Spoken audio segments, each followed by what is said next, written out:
আসসালামু আলাইকুম। ফ্যাক্টস বাংলাতে আপনাকে স্বাগতম। আজকে আমরা জানব বৃষ্টির পর মাটি থেকে মিষ্টি গন্ধ আসে কেন। চলুন শুরু করি।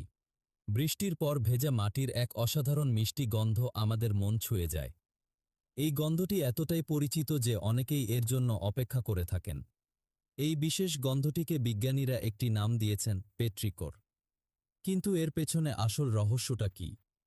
কেন এমন হয়? চলুন আজ সেই বিজ্ঞানসম্মত কারণগুলো জেনে নেওয়া যাক। পেট্রিকো শব্দটি প্রথম ব্যবহার করেন দুই অস্ট্রেলিয়ান বিজ্ঞানী। তাদের নাম ছিল ইসাবেল জয় বিয়ার এবং আর.জি. থমাস। ১৯৬৪ সালে তারা একটি গবেষণাপত্রে এই শব্দটি প্রথম ব্যবহার করেন। পেট্রিকো শব্দটি গ্রিক ভাষার দুটি শব্দ থেকে এসেছে। এর প্রথম অংশ পেট্রা মানে হল পাথর, আর দ্বিতীয় অংশ ইকর মানে হল সেই বিশেষ তরল পদার্থ যা প্রাচীন গ্রিক পুরাণ অনুযায়ী দেবতাদের শিরায় প্রীত হয়। এই শব্দ দুটিকে মিলিয়ে তারা এই মনোরম গন্ধের নাম দেন পেট্রিকোর। আসলে বৃষ্টির পর মাটির এই মিষ্টি গন্ধ আসে কয়েকটি ভিন্ন ভিন্ন উপাদানের সম্মিলিত প্রভাবে। এর মধ্যে প্রধান একটি উপাদান হল জিওসমিন। এই জিওসমিন হল এক ধরনের জৈব যৌগ। মাটির গভীরে বসবাসকারী এক বিশেষ ধরনের ব্যাকটেরিয়া এটি তৈরি করে।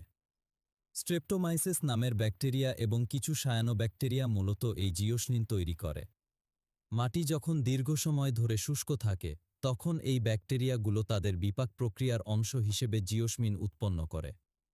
এটি তাদের এক ধরনের প্রতিরক্ষা প্রক্রিয়াও বলা যেতে পারে। বৃষ্টির ফোঁটা যখন শুকনো মাটির উপর পড়ে তখন এক অদ্ভুত ঘটনা ঘটে। বৃষ্টির ফোঁটার আঘাতে মাটির উপরের স্তরে জিওসমিন অণুগুলো ছোট ছোট কণায় বিভক্ত হয়ে বাতাসে মিশে যায়।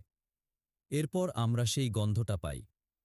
মজার ব্যাপার হল, মানুষের ঘ্রাণশক্তি জিওসমিনের প্রতি অবিশ্বাস্যভাবে সংবেদনশীল। আমরা বাতাসে এর খুব সামান্য পরিমাণও শনাক্ত করতে পারি। কিছু গবেষণায় দেখা গেছে মানুষ প্রতি ট্রিলিয়নে মাত্র ৫ জিওসমিনও অনুভব করতে পারে। এই সংবেদনশীলতা এতটাই বেশি যে এটি কিছু মাছ, যেমন ইল মাছের ঘ্রাণশক্তির চেয়েও বেশি। জিওসমিনের গন্ধ অনেকটা মাটির মতো, ভেজা বাসি ফুলের মতো, কিছুটা মিষ্টি সুগন্ধের মতোও লাগে। তবে শুধু জিওসমিনই নয়, আরও কিছু জিনিস এই পেট্রিকোর তৈরি করে। কিছু গাছপালাও এই গন্ধের পেছনে ভূমিকা রাখে। শুষ্ক আবহাওয়ায় কিছু গাছ তাদের পাতা এবং ডালে বিশেষ ধরনের তেল জমা করে রাখে। এই তেলগুলো গাছকে অতিরিক্ত শুষ্কতা থেকে বাঁচায়। যখন বৃষ্টি হয় তখন বৃষ্টির ফোঁটার আঘাতে এই তেলগুলোও মাটি থেকে উঠে বাতাসে মিশে যায়। এই উদ্ভিজ্জ তেলগুলো জিওসমিনের সঙ্গে মিশে মাটির গন্ধকে আরও জটিল এবং মনোরম করে তোলে। এছাড়া বজ্রপাতের সময়ও কোটি জিনিস এই গন্ধের সঙ্গে যোগ হয়। বজ্রপাতের ফলে বায়ুমণ্ডলে থাকা নাইট্রোজেন এবং অক্সিজেনের অণুগুলো ভেঙে যায়।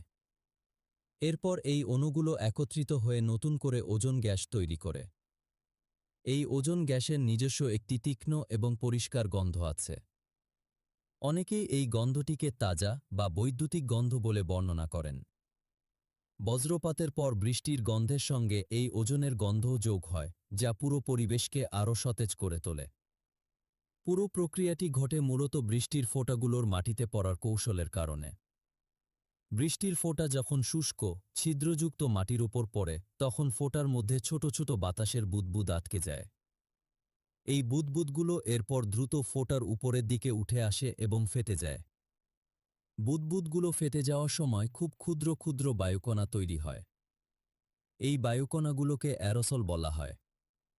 জিওসমিন, উদ্ভিজ্জ তেল এবং ওজনের অণুগুলো এই অ্যারোসলগুলোর সঙ্গে মিশে বাতাসে ছড়িয়ে পড়ে। এরপর বাতাসের মাধ্যমে এই গন্ধ আমাদের নাকে পৌঁছায়। বাতাসের আর্দ্রতা বেশি থাকলে এই গন্ধ আরও বেশি তীব্র মনে হয়, কারণ আর্দ্র বাতাস গন্ধের মানুষের কাছে এই গন্ধের একটি বিশেষ আকর্ষণ আছে। বিজ্ঞানীরা মনে করেন এর একটি বিবর্তনগত কারণ থাকতে পারে।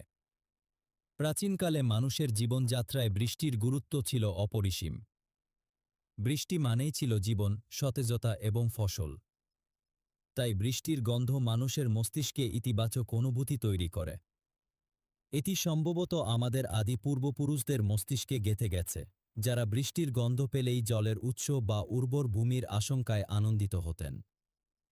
এই মিষ্টি গন্ধ আমাদের মনকে শান্ত করে তোলে এবং প্রকৃতির সঙ্গে এক নিবিড় সংযোগের অনুভূতি জাগিয়ে তোলে।